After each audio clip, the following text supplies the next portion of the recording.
बिस्मिल्लाहिर्रहमानिर्रहीम। अस्सलामु अलैकुम वरहमतुल्लाहि वबरकातुहू। मौजूद हाज़रीन इकराम,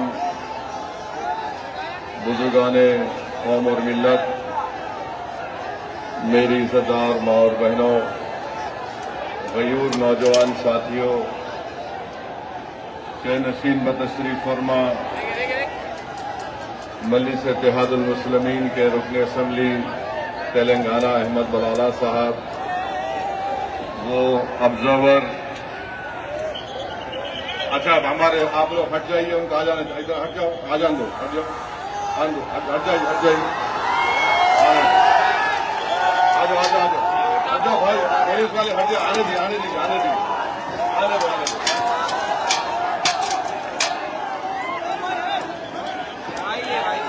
आराम से आइए, आराम से, आराम से।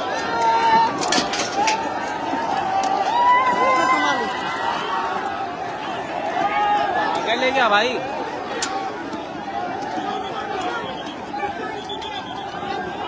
क्या छूटिया गिरी है, क्या किया है इसने? भाई मैं जा रहा हूँ। अबे पागल है क्या? कैमरे की मात, ऐसा शूट नहीं होगा भाई। मैंने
सुनिए मेरे अजीज दोस्तों और बुजुर्गों, जिंदाबाद। जनाब अतीफ अहमद साहब जिंदाबाद। वार्ड नंबर 145 से जनाब मोहतरमा खैरुल साहिबा और हमारे भाई उन राजू साहब, मैं सबसे पहले आप तमाम का शुक्रिया अदा करता हूं कि आपने पिछले विधानसभा के चुनाव में मजलिस इत्तेहादुल मुस्लिमीन के उम्मीदवार को 42,000 वोट देकर उनकी ताईद का ऐलान किया और मुझे यकीन है कि इंशाअल्लाह ताला जितनी बड़ी तादाद में आपने वोट दिया है वो मुस्तकबिल में हरगिज रायगा नहीं जाएगा। और मुझे यकीन है कि आइंदा विधानसभा के चुनाव में यहां की आवाम, मानपुर शिवाजी नगर की आवाम मजलिस इत्तेहादुल मुस्लिमीन के एमएलए को मुंतखब करके रहेगी। ए भाई, ए भाई, ए भाई, ए भाई, ए भाई, ये किसको मत बोलो, छोड़ दो ना, छोड़ दो। अब आप आराम से बैठना, आराम से बैठिए। अब आपसे मोहब्बत है, आपसे भरोसा करके आपको यहां तक बुलाए। अब आप हमारी बात सुन भी लीजिए। और लोग ये भाई, ये बच्चों के ऊपर, ये बच्चों के ऊपर लो, छोटे बच्चों के ऊपर लो।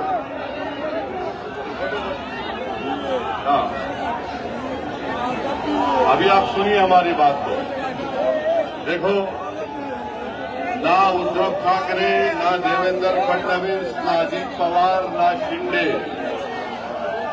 ना किसी कांग्रेस के नेता को इतना करीब आने देते आपको। हमारा आपका दिल का कनेक्शन है।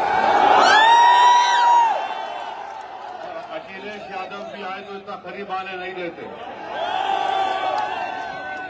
तो अभी हमारी बात सुनिए आप। ये छोटे बच्चों को ऊपर लो, छोटे बच्चों को।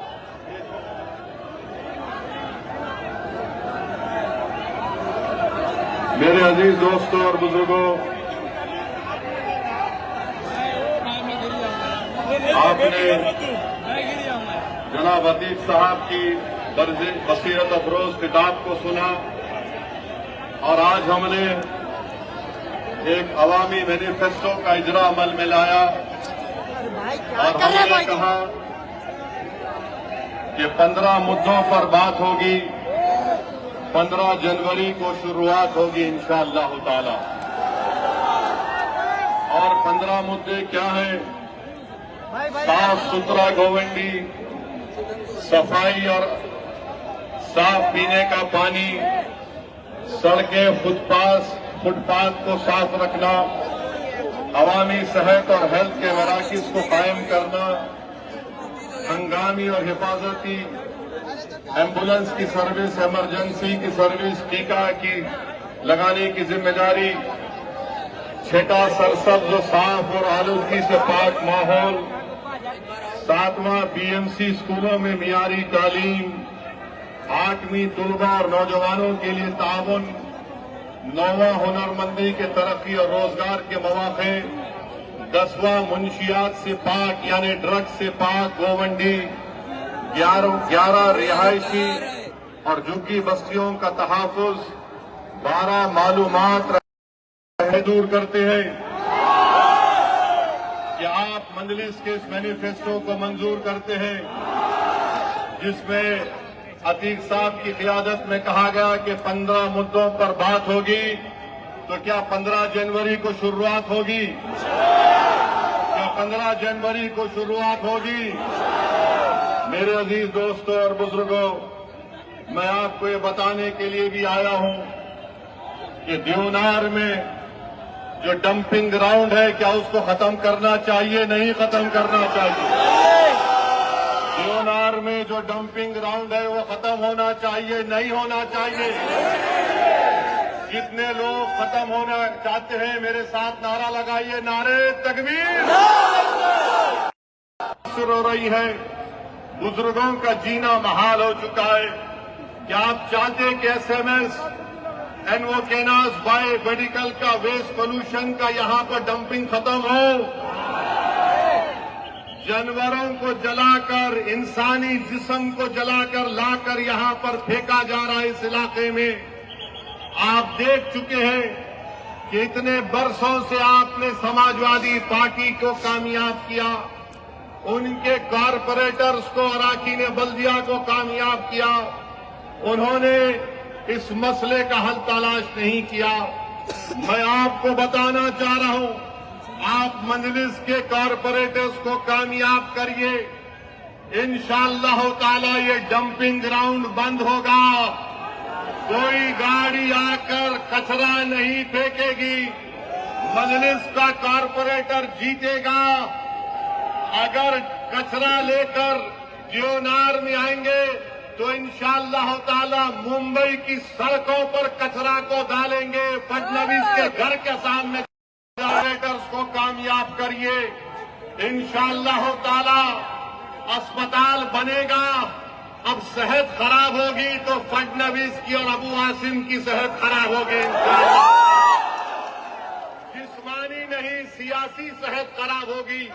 मेरे भाई रुक जाओ, बच्चे को ले लो, बच्चे को ले लो। हाँ ले लो, आ जाओ बेटा, आ जाओ। बच्चे के मुस्तकबिल के लिए आपको 15 तारीख को डालना है इंशाअल्लाह। चौथी बात, गवर्नमेंट स्कूल नहीं है, गवर्नमेंट स्कूल नहीं। अभी सुनो,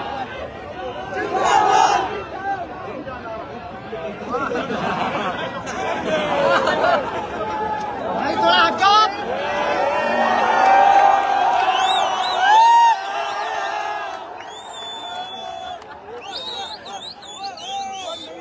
गवर्नमेंट स्कूल नहीं है। और हमारे भाई बता रहे थे कि वार्ड नंबर 135 में बैगनवाड़ी में जाना पड़ता है, शिवाजी नगर जाना पड़ता है बच्चों को। एक भी बीएमसी का स्कूल वार्ड नंबर 135 में नहीं है और महाना 900 रुपये खर्च करना पड़ता है। मैं आपसे वादा कर रहा हूं, आप वार्ड नंबर 135 से मजलिस इत्तेहादुल मुस्लिमीन के उम्मीदवार को कामयाब करिए। इंशाअल्लाह ताला गवर्नमेंट स्कूल खुलाया जाएगा। जो काम समाजवादी पार्टी ने नहीं किया, वो काम सही तरीके से सही राह पर ले जाने का काम अतीक की क़यादत में मजलिस इत्तेहादुल मुस्लिमीन करेगी। मेरे भाई, पानी की सप्लाई बराबर नहीं आती है और आप देखते हैं कि गोवंडी, शिवाजी नगर, मनखुर्द में बारिश होती है तो पानी जमा हो जाता है। मैं आपसे वादा कर रहा हूं कि इंशाअल्लाह ताला मजलिस के कॉरपोरेटर कामयाब होंगे तो पानी की सप्लाई भी सही होगी और बारिश में पानी जो जमा हो जाता है उसके निकासी का इंतजाम किया जाएगा। रोड नहीं है, ट्रैफिक की वजह से गोवंडी, बैगनवाड़ी, शिवाजी नगर में ट्रैफिक जाम हो जाता है। जिस तरह इन्होंने आपको तकालीफ दी है, अगर आप 15 तारीख को निकलकर पतंग के निशान पर बटन दबाकर पोलिंग बूथ पर जाकर ट्रैफिक जाम कर देंगे तो इंशाअल्लाह ताला मजलिस यहाँ की मसाइल को हल करेगी। समाजवादी के कॉरपोरेटर्स को आपने मौका दिया मगर उन्होंने कुछ नहीं किया। और जनाब अबू आसिम ये कहती हैं कि मजलिस अगर लीडरशिप को बनाने की बात करती है तो समाजवादी पार्टी के यहाँ के मुकामी एमएलए साहब बोलते हैं कि पाकिस्तान चले जाओ। सुनो अबू आसिम साहब, कान खोल कर सुन लो। जब तक अल्लाह असदुद्दीन ओवैसी को जिंदा रखेगा इंशाअल्लाह ताला ना पाकिस्तान जाएंगे ना भारत को कमजोर होने देंगे और भारत को मजबूत बनाने के लिए भारत की सबसे मजलूम अगर कोई अक़लियत है तो मुसलमान है। किसी से नाइंसाफी की जाती है तो मुसलमान है। किसी के बच्चे स्कूल में नहीं पढ़ते तो मुसलमानों के बच्चे स्कूल में नहीं पढ़ते। किसी को अगर हुकूमत के जुल्म का शिकार होना पड़ता है तो मुसलमान होता है। आप कान खोलकर सुन लो, मुसलमानों की सियासी लीडरशिप बनेगी इंशाअल्लाह ताला। ये संविधान मुझे इस बात की इजाजत देता है। अब अबू आसिम साहब और अखिलेश यादव जानते हैं कि जिस दिन मुस्लिम अक़लियत की सियासी लीडरशिप बनेगी इनकी दुकान खत्म हो जाएगी। तुम्हारी दुकान बंद करेंगे जो तुम खून चूसते हो हमारा और आवाम का कोई फायदा नहीं करते। मेरे अजीज दोस्तों और बुजुर्गों, मैं आपको बताना चाह रहा हूं कि गोवंडी से अगर ड्रग्स का खात्मा करना है तो 15 तारीख को पतंग को देना है। अगर गोवंडी, शिवाजी नगर, मनखुर्द के घरों को बचाना है स्लम रीडेवलपमेंट के नाम पर तो पतंग के निशान पर आपको बटन दबाना पड़ेगा। मेरे अजीज दोस्तों और बुजुर्गों, मजलिस का पैगाम क्या है सुन लो। रुक जाओ, कुछ नहीं होने वाला है, कुछ नहीं होने वाला। मजलिस का पैगाम क्या है? मजलिस का पैगाम इनफरादियत नहीं है, इंडिविजुअल नहीं है। मजलिस ये नहीं कहती कि एक शख्स को देखो, मजलिस कहती है इज्तिमाइयत को देखो। कलेक्टिव की बात, कलेक्टिव रिस्पांसिबिलिटी की बात मजलिस इत्तेहादुल मुस्लिमीन करती है। समाजवादी बोलती है एक शख्स को दो। मैं क्या चाहता हूं कि मजलिस के प्लेटफॉर्म पर एक नहीं बल्कि 100 की तादाद में आपके दुआ और वोटों से जमीनी सतह से आपका लीडर पैदा हो जाए। ये काम में आपको ताउन करना है मेरे भाई। लीडरशिप को बनाना है। जो आपकी आवाज में बात करेगा, जो आपके तकालीफ और मसाइल को बयान करेगा। और फिर जनाब अबू आसिम साहब ने इसी जगह पर एक प्रोग्राम किया और कहा 30 साल बेमिसाल, कहा था 30 साल बेमिसाल कहा था। अब मेरा जवाब अबू आसिम साहब आपके लिए है कि 20 साल गोवंडी बेहाल, जुल्म की रात लंबी, गुर्बत, तंगी और कचरे के पहाड़, ये अबू आसिम का कमाल। 20 साल बेमिसाल। कभी भाई सुनिए, कभी चलकर फिरते भी आप, कभी आंख से देखते यहाँ की बदहाली को, कभी तुमने देवनार के जंपिंग ग्राउंड के बारे में बात की, कभी ड्रग्स के मसले पर तुमने देखा कि कैसे हल किया जाए। मैं जिम्मेदारी के साथ कह रहा हूं, मैं यहां पर बैठकर मजलिस के इन तमाम 8 उम्मीदवारों की तकारीर को सुन रहा था। मैं आपको जिम्मेदारी के साथ बता रहा हूं कि बहुत लंबे अरसे के बाद मैंने ऐसे काबिल उम्मीदवारों को देखा है। आपसे गुजारिश है, दरमंदाना अपील है कि आप इन 8 उम्मीदवारों को बटन के निशान पर बटन दबाकर इस विधानसभा आपके वार्ड की तरक्की के लिए आपको कामयाब और कामरान करना है। और आप जानते हैं मेरे भाई कि देवेंद्र फडणवीस बार बार बोलते हैं ये ट्रिपल इंजन की सरकार है।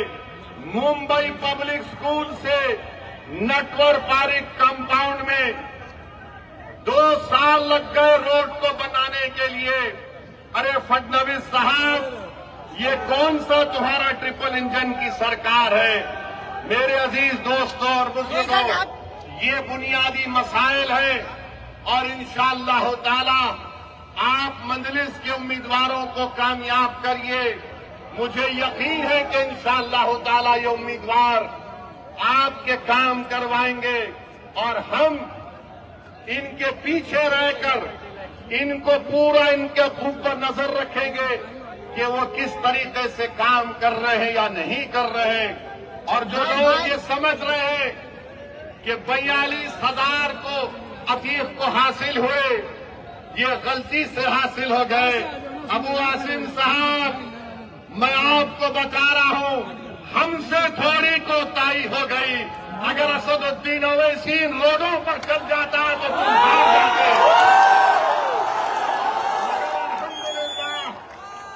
अब गोवंडी के मानकुट शिवाजी नगर के हर घर में पतंग पहुंच चुकी है। हर घर में मजलिस का पैगाम पहुंच चुका है। मेरे भाई, एक सियासतदान के लिए आपने 20 साल उसको वोट दिया। बताओ 20 साल में ये बर्बादी कर दी गई है आपके इलाकों में। अगर आप इंसाफ चाहते हैं तो मैं नौजवानों से अपील कर रहा हूं कि आप मजलिस इत्तेहादुल मुस्लिमीन को देकर कामयाब और कामरान करिए। और दूसरी बात यह है कि अभी हम सुन रहे हैं, मेरे भाई, भाई सुनो, रुक जाओ थोड़ी देर। I love you.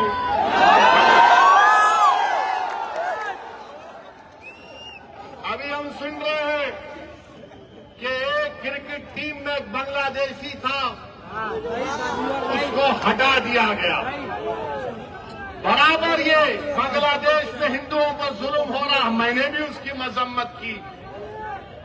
मगर ये तो बताओ मोदी जी, अगर बांग्लादेश में किसी की मॉब लिंचिंग होती है तो आपको गुस्सा आता है, मगर महाराष्ट्र के जलगांव में जिस बच्चे को मारा गया था उसके ऊपर आपको गुस्सा क्यों नहीं आता मोदी जी, फडणवीस जी?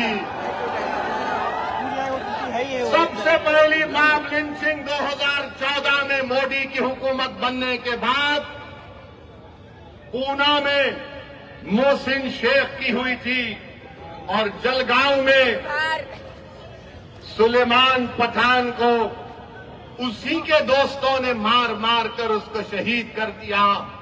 अगर बांग्लादेश में कोई हिंदू मरता है हम कंडेम करते हैं, मारने वालों को जालिम कहते हैं। मारने वाले जिन्होंने जलगांव में सुलेमान पठान को कहा वो भी जालिम है, उनका भी कंडेमनेशन होना चाहिए। बांग्लादेश हो या भारत हो, इंसान की जिंदगी इंसान होती है, हिंदू की भी जिंदगी होती है, मुसलमान की भी जिंदगी हो सकती है। और हम पूरे बीजेपी वाले आज टीवी पर बाजा बजा रहे, हमने एक प्लेयर को वापस कर दिया। अरे सुनो, तुम क्या सबको बेवकूफ बनाना चाहते हो? सुनो, एक क्रिकेट प्लेयर को निकाल दिया, पूरे बीजेपी वाले बोल रहे ये हमारे इत्तेहाद की कामयाबी हुई है। अब सुनो भारत की जनता, खासतौर से भारत और महाराष्ट्र के हमारे हिंदू भाई बहनों से कह रहा हूं, तुम एक क्रिकेट प्लेयर के कैंसलेशन पर तुम मिठाई बांट रहे हो तो नरेंद्र मोदी से पूछो। इस साल मोदी ने बांग्लादेश को 120 करोड़ रुपए दिए नहीं दिए, बताओ मेरे को। 120 करोड़ रुपए, 120 करोड़ ग्रांट और एड में दिए। 1160 मेगावाट की एनर्जी भारत से बांग्लादेश को जाती है। और सुनो हमारे हिंदू भाई बहनों, मोदी ने 10 साल में बांग्लादेश को लेटर ऑफ क्रेडिट कितना दिया? $8 बिलियन। $8 बिलियन। और तुम असदुद्दीन ओवैसी को गाली देते हो। सुनो, मैं किसी मजहब का खिलाफ खाना कभी रहूंगा इंशाअल्लाह ताला, मगर अगर मजलूमों से इंसाफ का मुतालबा करना, अगर मोहसिन शेख के कातिलों को सजा दिलाने की बात करना, अगर जलगांव के सुलेमान पठान खान को जिसके दोस्तों ने उसको मारा उनको कफर किरदार तक पहुंचाने की बात करना अगर जुर्म है तो खुदा की कसम जब तक जिंदा रहूंगा जुर्म करता रहूंगा। वो क्रिकेट प्लेयर की सुनो, वो क्रिकेट प्लेयर, वो टीम ने उसको 10 करोड़ में खरीदा। आपने बांग्लादेश को 120 करोड़ रुपए 2025 में दिए एड और ग्रांट में। 1160 मेगावाट पावर बांग्लादेश को भारत से जा रहा है। और 10 साल में मोदी की हुकूमत ने एलओसी दिया $8 बिलियन का, $8 बिलियन का। और तुम नफरत करते हो मुसलमानों से। मैंने पार्लियामेंट में खड़े होकर कहा था कि बांग्लादेश की हमारे हिंदू भाई बहनों की मंदिरों का तहफ़्फ़ुज़ होना चाहिए। इसको बुलाओ। आप पैसे दे रहे हैं और यहाँ पर बीजेपी के लोग, क्योंकि महाराष्ट्र का इलेक्शन है, महाराष्ट्र की और मुंबई की जनता को बोल रहे देखो हमने बांग्लादेशी को भिजा दिया। अरे एक तो एक और को भिजाओ ना जो मोदी की बहन बनकर दिल्ली में बैठी हुई है। क्या आप चाहते हो मोहतरमा बांग्लादेश जाए? आप चाहते हो बांग्लादेश को दे दिया जाए? तो लगाओ नारा, नारे तकबीर। मोदी जी सुनो, ये आवाज आ रही है, लेके जाओ उसको, निकालो उसको, पहुंचाओ बांग्लादेश। और दूसरी बात अभी खत्म नहीं हुआ मोदी के ऊपर। आज हमने देखा कि वेनेजुएला में ट्रंप ने अपनी फौज को भिजाकर वहां के एक जमहूरी तौर पर मुंतखबशुदा सदर को एक मुल्क से, उसी के मुल्क से उठाकर अमेरिका लेकर चले गए। नरेंद्र मोदी जी, अमित शाह, देवेंद्र फडणवीस जब ट्रंप अपनी फौज को भिजाकर वेनेजुएला से कदमी को उठा सकता है, जब सऊदी अरब यमन में मुखल्ला के पोर्ट पर बमबारी कर सकता है, मोदी जी हम आपको कह रहे हैं, आप पाकिस्तान में भिजाकर जो मुंबई की सड़कों पर साजिश करने वाले 9/11 के जालिम लोग हैं, चाहे वो मसूद अजहर हो या फिर लश्कर तैयबा का वो जालिम शैतान हो, मोदी जी 56 इंच का सीना है तो भिजाकर उठाकर लाओ भारत। अगर ट्रंप कर सकता है तो क्या आप कम है?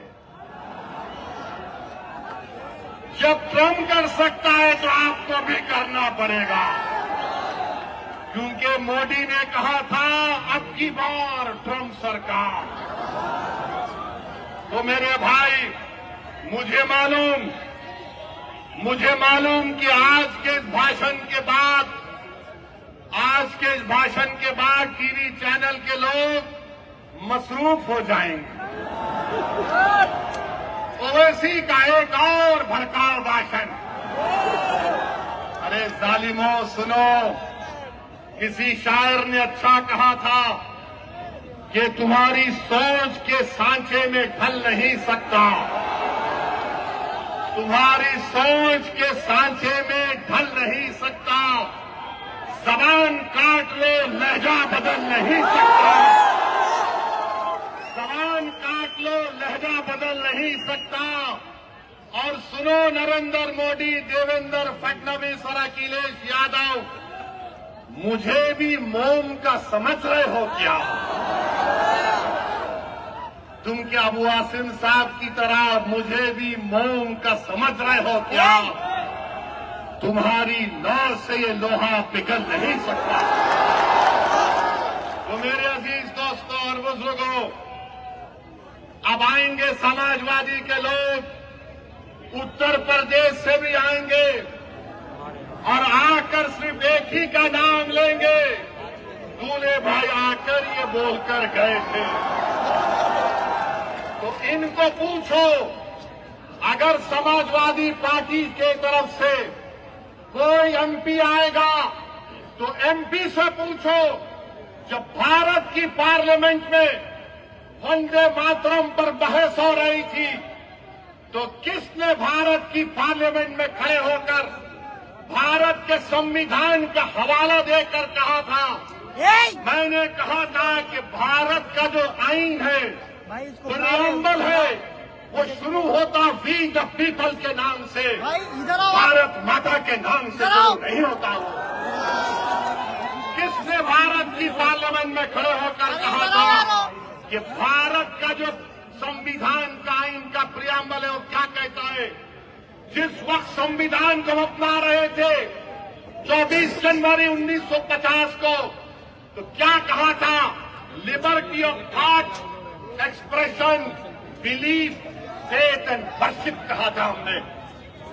और ये समाजवादी पार्टी के जितने एमपी खड़े होकर कह रहे थे, मैंने खड़े होकर कहा हम इस मुल्क के लिए अपनी जानों को कुर्बान करते और करते रहेंगे। मगर हमने कहा कि हम सिर्फ अल्लाह की इबादत करने वाले हैं। हम अपनी मां से बेइंतहा मोहब्बत करते। मेरी मां खुदा नहीं है, मेरा खुदा वो है जो जमीन और आसमान का खालिक है। मेरी बात का यकीन मत करो, उठाकर सुन लो यूट्यूब पर जितने समाजवादी पार्टी के एमपी तकरीर किए। मैंने कहा था इय्याका नाबुदु व इय्याका नस्तईन। तुमने क्या कहा था बताओ? भारत का संविधान मुझे इस बात की इजाजत देता है। ये समाजवादी पार्टी ने उत्तर प्रदेश में और महाराष्ट्र में जितना बेड़ा गर्क किया है मुस्लिम अक़लियत का, जितना इसमें बराबर का हाथ कांग्रेस का, शिवसेना का, राष्ट्रवादी कांग्रेस का है, बीजेपी का है, उतना भी हिस्सा समाजवादी पार्टी का भी है। याद रखो आप, ये तमाम नहीं चाहते कि तुम्हारे दिल में जो तकलीफ है तुम्हारी जबान पर आ जाए। ये कभी नहीं चाहते कि तुम्हारा जो ख्वाब है उसको पूरा किया जाए। ये कभी नहीं चाहते कि तुमको साथ लाकर खड़ा किया जाए। ये कभी नहीं चाहते कि तुमको लीडर बनाया जाए। मजलिस का पैगाम ये है कि तुम साथ भी खड़े होगे, तुम आदमी आप डालकर जमहूरी तरीके से अपनी लड़ाई को लड़ोगे। तो क्या आप मजलिस को देंगे 15 तारीख को? 15 तारीख को पतंग के निशान पर